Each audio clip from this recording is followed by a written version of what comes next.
저희 지난주에 어넥스 리비전 진행하면서 결론은 2차 전지 그리고 미디어 이렇게 모아진다라는 이야기를 드렸었는데요. 사실 한 주간 2차 전지 관련된 종목들 같은 경우는 변동성이 꽤 컸어요. 컸습니다. 주 초와 주 후반의 흐름이 좀 많이 달랐죠. 그래서 일주일간 또 어떤 변화가 있었는지 반영된 부분이 있는지 궁금합니다. 그 이야기 포함해서 이 주정시 변화의 흐름 함께 짚어보도록 하겠습니다. 오늘도 어넥스 리비전 유명한 애널리스트 함께합니다. 안녕하세요. 안녕하세요. 안녕하세요. 자, 사실 이제 매주 리포트가 나와요. 저희가 페이퍼로도 볼 수 있는데도 불구하고 이렇게 방송 통해서 매주 진행을 하는 건 좀 말로써 어떤 부분에 강조점을 두고 계신지를 확인하고 싶어서이기도 하거든요. 그래서 오늘은 지난주와 비교했을 때 이번 주에 좀 초점 맞추고 봐야 할 부분은 이거다라는 게 있으면 먼저 얘기해 주시면 좋을 것 같아요. 사실 뭐 저도 데이터에 기반해서 작성을 하기 때문에 네. 결론부터 말씀드리면 사실 지난주랑 크게 다르지 않은 기업 실적 상황입니다. 네. 첫 번째로 선진국보다는 신흥국의 이익 전망치 하향 조정이 더 확대가 된 상황이고요. 사실 그 이유가 국내 기업들이라는 게 조금 아쉬운 부분인 거죠. 그래요? 네. 그리고 이익이 내년도에 상향 조정이 되는 업종들을 살펴보더라도 피크아웃 우려가 높은 업종들이 다수 포진이 되어 있습니다. 그래서 실적이 상향 조정이 되더라도 실제 주가를 만약에 켜보시면 굉장히 좀 부진한 그런 모습들을 보일 수가 있는 그런 상황이라고 보시면 될 것 같습니다. 그래요. 방금 말씀을 해주신 내용을 중점적으로 설명을 좀 해주시면 좋을 것 같은데 방금 이야기하신 것처럼 이 피크아웃 관련된 우려가 생기는 종목군이 어느 종목군인지 저희가 좀 볼 수 있을까요? 네. 뒤에서 일단 말씀을 드려야 될 것 같은데요. 네. 뭐 대표적으로 철강이랑 운송 섹터입니다. 포스코 같은 경우에는 올해 3분기 영업이익이 이제 연결 기준으로 3조 원을 넘었습니다. 네. 사상 최대 실적을 발표했음에도 불구하고 2022년도 영업이익 증가율이 지금 21년도보다 오히려 낮게 추정이 되어 있고요.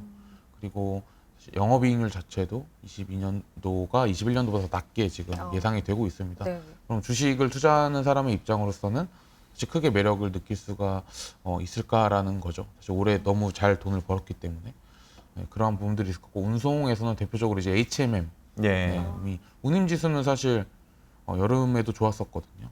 그럼에도 불구하고 주가는 사실 봄에 이미 고점을 찍고 내려온 상황인데 계속 최근에도 뭐 좋지 않은 흐름이 계속 지속되고 있었습니다. 맞습니다. 그래서 이러한 부분들 기업들, 그러니까 이익 추정치가 3분기 실적이 잘 나왔기 때문에 자연스럽게 내년도에 실적이 오를 수가 있습니다. 근데 이거는 사실 실적이 오르는 거랑 주가가 오르는 건 분명히 다른 부분이기 때문에 꼭 감안을 하셔야 될 것 같고요.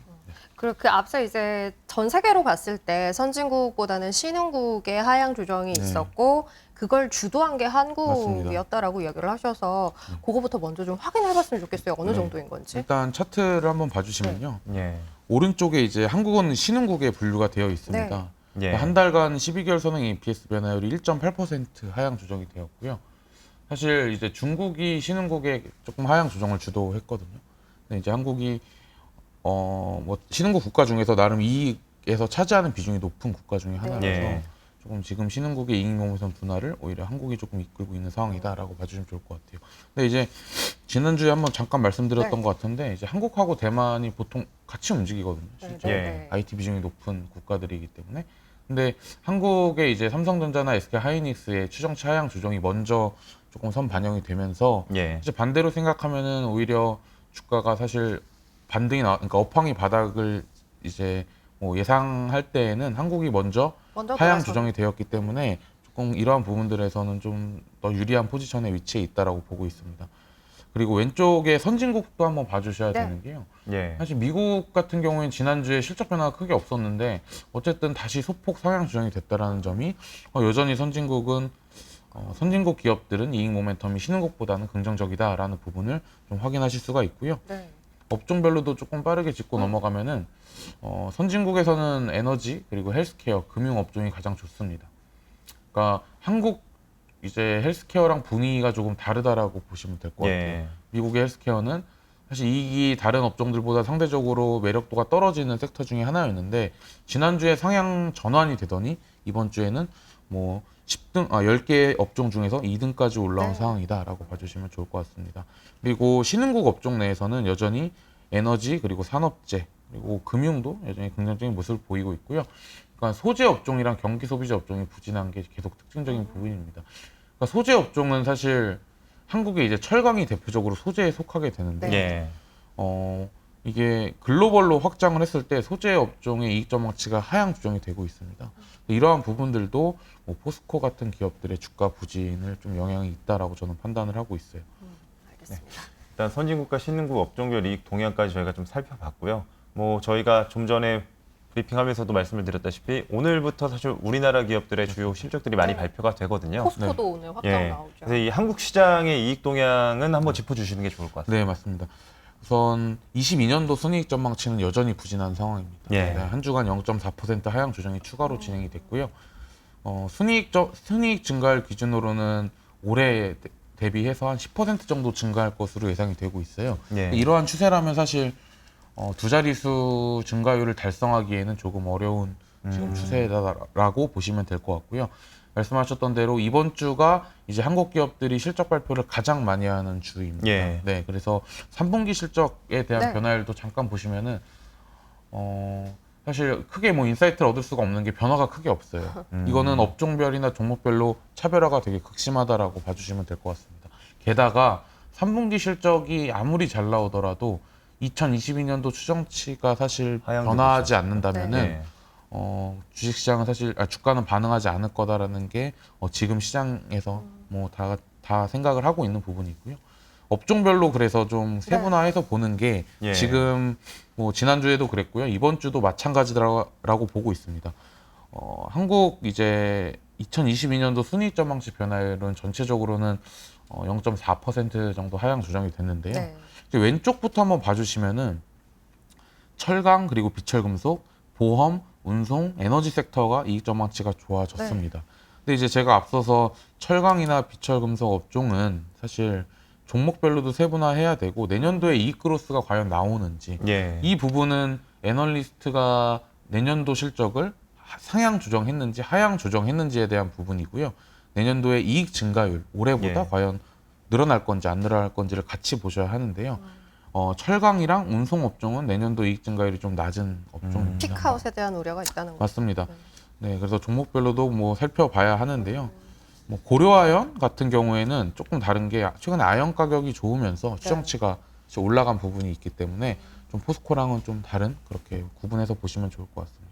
업종 내에서도 확실히 그런 디테일한 부분들을 저희가 네, 맞습니다. 살펴서 봐야 되겠네요. 네, 맞습니다. 비철 뭐 오늘 준비한 업종 중에 네. 뒤에서 보여드릴 테지만 화학 업종이 있는데요. 네. 화학 예. 업종에서도 굉장히 추정치가 많이 좀 갈리고 있는 상황입니다. 그러면 그 이제 뜯어서 좀 보도록 하죠. 네. 지금 상위에 있는 거 철강, 비철, 뭐 운송 이쪽은 조금 네. 피크아웃 걱정을 해야 된다라고 네, 얘기를 맞습니다. 하셨는데 그 사이에 끼어 있는 보험은 네. 어떤지 좀 볼까요?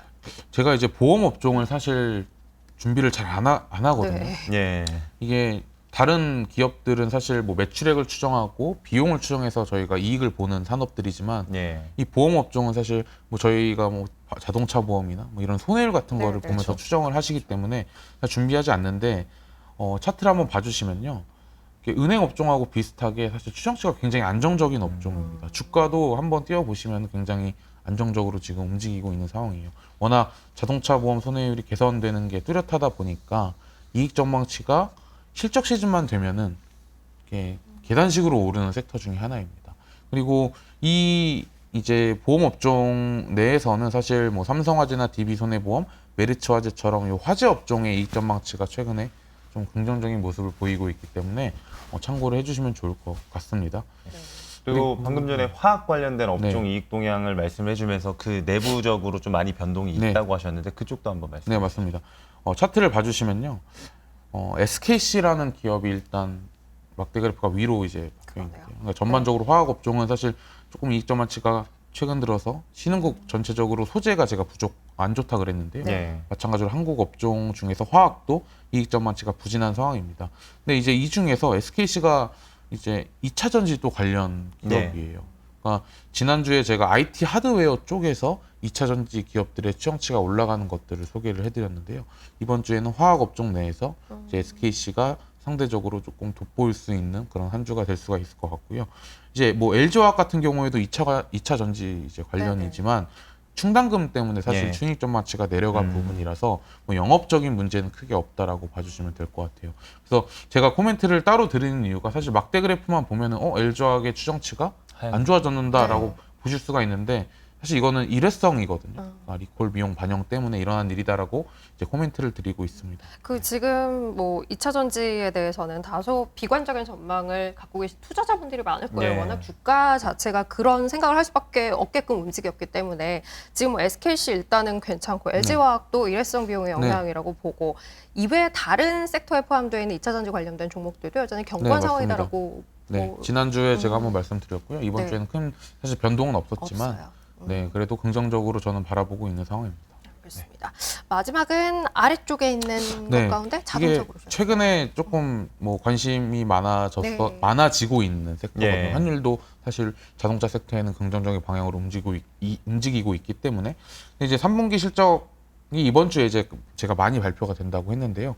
자동차 섹터나 자동차 부품 관련 기업들이 많이 포함이 되어 있어서 제가 준비를 좀 해본 네네. 건데요. 결론을 말씀드리면 3분기 실적은 사실 크게 재미가 없을 것 같다. 예. 네. 근데 이제 제가 앞서서 3분기 실적이 좋은 기업들도 주가가 안 좋다라고 말씀드렸는데 예. 자동차 업종 같은 경우에는 3분기 실적이 사실 안 좋은 거는 이미 주가에 다 반영이 되어 있는 부분입니다. 이렇게 데이터가 나오게 되면은 9월 초부터 지금 꺾이기 시작을 했거든요. 네. 예. 그럼 이미 사실 주가에는 이익이 3분기는 안 좋다라는 건 다 반영이 되어 있을 확률이 높아서 실적 발표가 오히려 끝난 다음에 사실 이게 바닥을 잡기에는 굉장히 좋은 업종이기 때문에 하향 업종이지만 한번 준비를 해봤습니다. 선생님 말씀하신 내용처럼 사실 철강이나 이제 뭐 비철 이쪽은 지금 3분기 이익은 좋으나 내년으로 넘어갈수록 좀 맞습니다. 이익이 피크아웃 네. 한다면 반대로 자동차는 지금을 하향을 바닥으로 네. 상향될 가능성이 좀 있어 보이나 뭐 그렇죠. 이런 그거는 말씀이신 사실 거죠? 바텀업에서 저희가 체크를 네. 해야 되는 부분이 있고 뭐 제가 바라봤을 때에는 네. 3분기 실적은 사실 재미가 없을 가능성이 높지만